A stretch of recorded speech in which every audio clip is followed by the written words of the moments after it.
अस्सलाम वालेकुम एवरीवन। तो today we are gonna talk about William Wordsworth. इनका लाइफ स्पैन था 1770 टू 1850। ये जाने जाते थे known as nature poet, harbinger of nature, high priest of nature, worshipper of nature. मतलब कि इनकी पोइट्री में हमें नेचर के बारे में बहुत ज़्यादा मिलेगा। नेचुरल पोएट थे ये। नेचर के बारे में बहुत ज़्यादा ही इनकी पोइट्री में हमें जानने को मिलेगा। पोएट लोरेट थे 1843 से 1850 तक। पोएट लोरेट का आपको ज़रूर पता होना चाहिए कौन किस पीरियड में था, कितना पीरियड ये पोएट लोरेट रहे थे। पोएट लोरेट कहते हैं an eminent poet appointed as member of British royal household, क्योंकि उस ज़माने में रॉयल हाउस होल्ड जो था ब्रिटिश, वो काफ़ी जाने जाते थे। इसलिए जो पोएट अपॉइंट होता था member British royal house hold का, उसको पोएट लोरेट कहा जाता था और ये अब तक चलता आ रहा है। Before Wordsworth, Robert Southey was the poet laureate during 1813 to 1843। Then Alfred Tennyson थे 1850 टू 1892 तक। ये पोएट लोरेट के बारे में एक कंप्लीट वीडियो जो है कौन कब तक था, ये इंशाल्लाह पूरी आपको एक वीडियो बना के बताया जाएगा। आगे है 1797 से 1808। It was the period of Wordsworth best poetry. It is also known as great decade.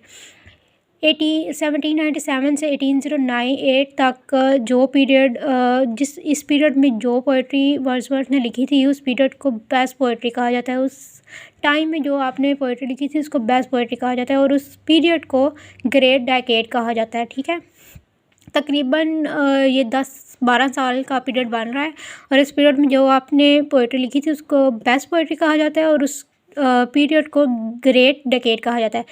During this period, they lived in Dove Cottage in the Lake District of England. Here, he became friend with the Ashley Coleridge and Southey. मैंने आपको previous video में बताया था कि जो हमारे lake district के poet हैं, लेक पोएट्स, उनको इसीलिए कहा जाता है क्योंकि वो अपनी ज़िंदगी के किसी न किसी मौका पर लेक डिस्ट्रिक्ट डव कॉटेज ज़रूर गए थे और उनकी इन सब की मुलाकात भी वहीं पर हुई थी। इसलिए इनके कोलैबोरेटिव वर्क्स भी हैं और ये आपस में फ्रेंड थे सारे जो लेक पोएट हैं। नेक्स्ट हमारे पास इनका आता है आफ्टर वर्ड्सवर्थ जो थे थॉमस डिक्विंसी। ये भी लेक डिस्ट्रिक्ट में इन्होंने रहना स्टार्ट कर दिया था। ये भी पोएट थे। और उसके बाद है Wordsworth were highly influenced by French revolution. French revolution से वर्ड्सवर्थ जो थे वो हाईली इन्फ्लुएंस थे। डेफिनेशन है फ्रेंच रेवोल्यूशन की, when the people of France overthrown the monarchy and took control of the government.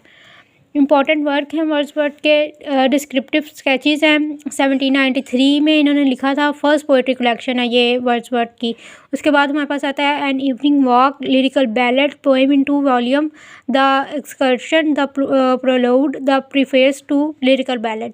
The excursion और the prelude जो है ये बहुत इंपॉर्टेंट हैं। ये प्रीवियस PPSC के पेपर में क्वेश्चन आ चुका है कि ये किसका वर्क है, तो ये पता होना चाहिए। 1814 में इन्होंने द एक्सकर्शन लिखी थी और 1850 में द प्रोलाउड लिखी थी। ये है एक ही उसके पार्ट हैं ये। आगे मैं आपको बताती हूँ। द ओनली प्ले, सिर्फ एक प्ले लिखा था विलियम वर्ड्सवर्थ ने और उसका नाम था द बॉर्डरर। ये वर्स ट्रेजेडी थी, ट्रेजेडी में लिखा था उन्होंने ये प्ले। नेक्स्ट है हमारे पास, जैसे लास्ट वीडियो में मैंने आपको बताया था कि एस्ट्री कॉलरिज को लैम्ब ने कहा था N arch angel little damage. इसी तरह कीट्स ने वर्ड्सवर्थ को कहा था इगोइस्टिक सब्लीम। पता होना चाहिए कि किसने किसके बारे में क्या कहा था, बहुत इम्पॉर्टेंट है। ये क्वेश्चंस जो हैं ये PPSC में क्वेश्चन कुछ भी पूछा जा सकता है, कहीं से भी आ सकता है, इसलिए पता होना चाहिए। लास्ट पोएम जो है वो लिरिकल बैलेड में इन्होंने लिखी थी। फर्स्ट विज़िट इन्होंने किया था 1793 में alone Tkinter Abbey. Tkinter Abbey जो है वो इनकी एक पोएम है इसमें आपने नेचर के बारे में बात की गई है। अपनी बहन के साथ आपने विज़िट किया था यहाँ पर। डोरथे इनकी बहन थी। In 1798 he visited with his sister Dorothy. Intellectual and spiritual transformation जो है इस पोएम में बताई गई है। The preface to the lyrical ballad आपने लिखा था 1800 में। Okay, it is an essay written by Wordsworth only. ये जो नेक्स्ट 3-4 स्टेप हैं ये preface to the lyrical ballad के बारे में है। In this preface he gave the theory of poetry. Poetic Dickson कहा जाता है। पोएटिक डिक्शन के बारे में क्वेश्चन आ सकता है कि वो किसका वर्क है, किसकी थ्योरी है। ये वर्ड्सवर्थ की थ्योरी है पोएटिक डिक्शन, और ये 1800 में आपने अपने एस्से में दी थी।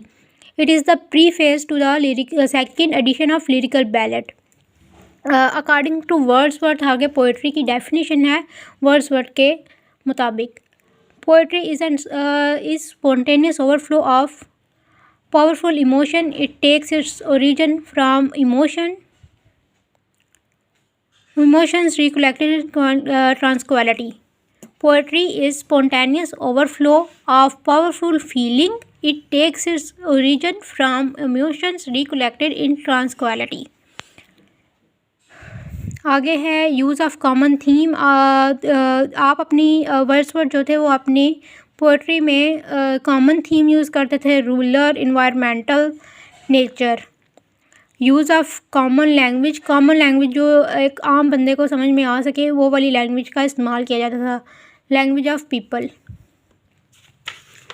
नेक्स्ट है पोएम इन 2 वॉल्यूम 1807 में नोटेबल वर्क है इनका।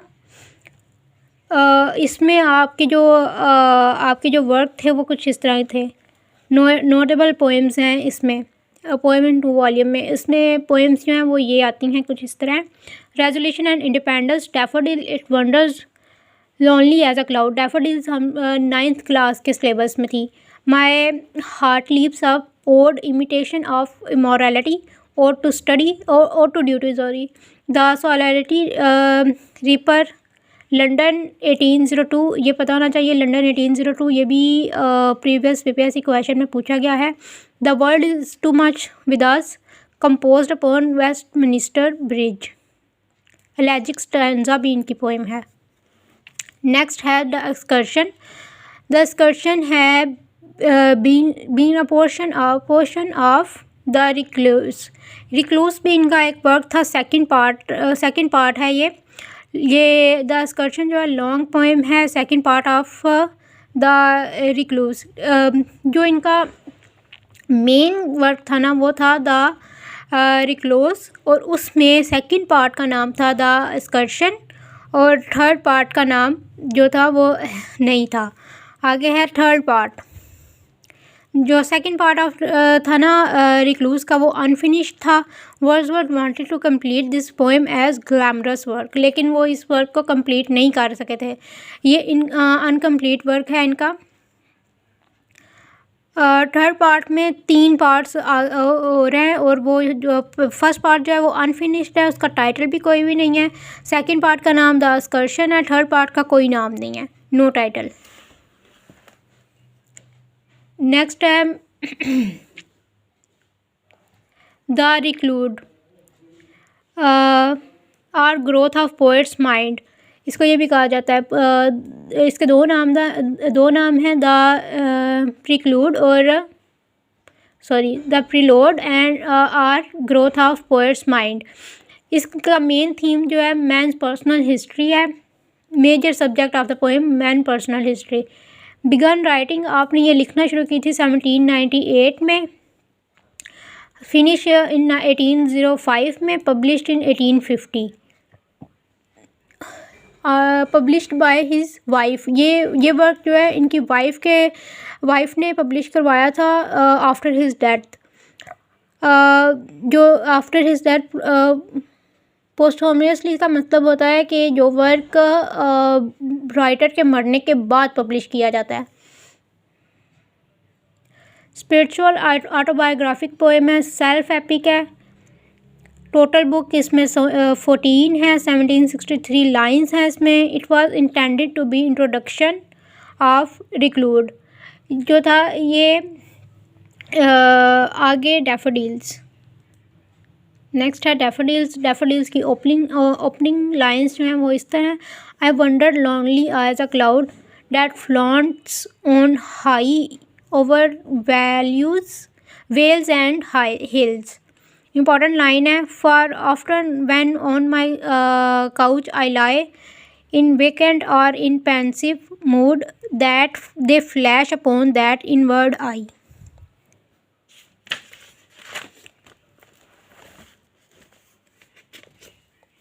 which is bliss and solitude. London 1802 है। ये इनके वर्क्स के बारे में थोड़ी सारी डिटेल बताई गई है। पीछे थी द एक्सकर्शन की थोड़ी सारी बताई है, उसके बाद द प्रीलोड की, फिर डैफोडिल की, और अब है लंदन 1802 की।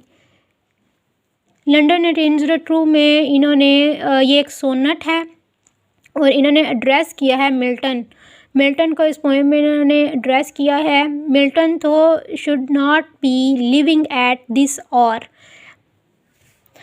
And never turned a stone. Poem Michael, ये and never turn a stone ये एक पोएम है। पोएम का नाम है Michael. First Michael was not included in lyrical ballad but it was included in lyrical ballad later on. जो poem है Michael वो पहले लिरिकल बैलेट का हिस्सा नहीं थी, लेकिन उसको आफ्टरवर्ड इसमें शामिल किया गया था लिरिकल बैलेट्स में। शैले कार्ल्स, अब ये पता होना चाहिए कि किसने किसको क्या बोला था। Shelley Carl's Wordsworth and moral एंच। Browning called him a lost leader. The Blackwood magazine, which was founded in 1802 and patronized by Whig para, attacked Wordsworth. The Blackwood magazine जो थी उन्होंने हमारे लेक जो पोएट थे उनको पैट्रोनाइज़ किया था और उनको अटैक किया था। अटैक इंटेलेक्चुअल तौर पे किया था, क्रिटिसाइज़ किया था। इस तरह वर्ड्सवर्थ को, एस टी कॉलरिज को और साउथे को उन्होंने अपने मैगज़ीन में अटैक किया था, इन राइटर्स को intellectually. Romantic poet get the idea of return to nature from this work. Rousseau से इन्होंने रिटर्न टू नेचर का आइडिया लिया था, जो हमारे रोमांटिक पोएट्स थे। रोमांटिक पोएट्स में हमारे पास कौन कौन से पोएट्स आते हैं इसका भी पता होना चाहिए। रोमांटिक पीरियड कब से कब तक स्टार्ट होता है इसका भी पता होना चाहिए। कौन सा पीरियड कब से कब से स्टार्ट होता है, कितने टाइम का उनका स्पैन था, ये पता होना चाहिए। नेक्स्ट हमारे पास है AC Bradley wrote a poem, long poem in the age of Wordsworth. AC Bradley जो थे उन्होंने पोएम लिखी थी वर्ड्सवर्थ के बारे में, long poem in the age of Wordsworth नाम था उसका। कोट है उसका, come forth into the light of things, let nature be your teacher, taken from the table turn. ये जो कोट है ये द टेबल टर्न से लिया गया है। Come forth into the light of things, let nature be your teacher. Next है, Wordsworth is the only poet laureate of Britain to write no official words. Wordsworth एक ऐसे poet laureate थे जिन्होंने कोई भी ऑफिशियल वर्ड्स जो थी वो नहीं लिखी थी। पोएटिक डिक्शन की आगे definition, in preface to lyrical ballad Wordsworth claimed there is no difference between language of poetry and language of prose. Wordsworth का मानना ये था कि लैंग्वेज ऑफ पोएट्री और लैंग्वेज ऑफ प्रोज में कोई डिफरेंस नहीं है। जी, वर्ड्सवर्थ के बारे में बस इतना ही। जैसा कि आप देख सकते हैं कि मेरे पास काफ़ी ज़्यादा नोट्स हैं सब राइटर्स के बारे में। अगर तो कोई बंदा प्रिपेयर कर रहा है PPSC के लिए या किसी भी एग्ज़ाम के लिए, तो उसके लिए ये वीडियोस जो हैं देखना बहुत ही ज़्यादा फ़ायदेमंद हो सकता है, क्योंकि ये क्वेश्चंस ऐसे हैं जो हर पेपर में पूछे जाते हैं। चाहे वो PPSC का पेपर हो, चाहे वो आपके एनुअल एग्ज़ाम्स का पेपर हो, यूनिवर्सिटीज़ के पेपर्स हों, ज़रूर ये क्वेश्चंस पूछे जाते हैं। आपको पोएट लॉरेट्स के बारे में पता होना चाहिए, आपको डेट्स का ज़रूर पता होना चाहिए, और मैं बार बार बोल रही हूँ कि इम्पॉर्टेंट नोटेबल जो वर्क्स हैं उनका पता होना चाहिए। और इसके अलावा अगर आप लोगों की कोई डिमांड्स हैं तो आप मुझे उसमें कमेंट्स वगैरह में बता सकते हैं। तो आज की वीडियो को यहीं पे फिनिश करते हैं। आप प्लीज़ सब्सक्राइब कीजिएगा चैनल को। ओके।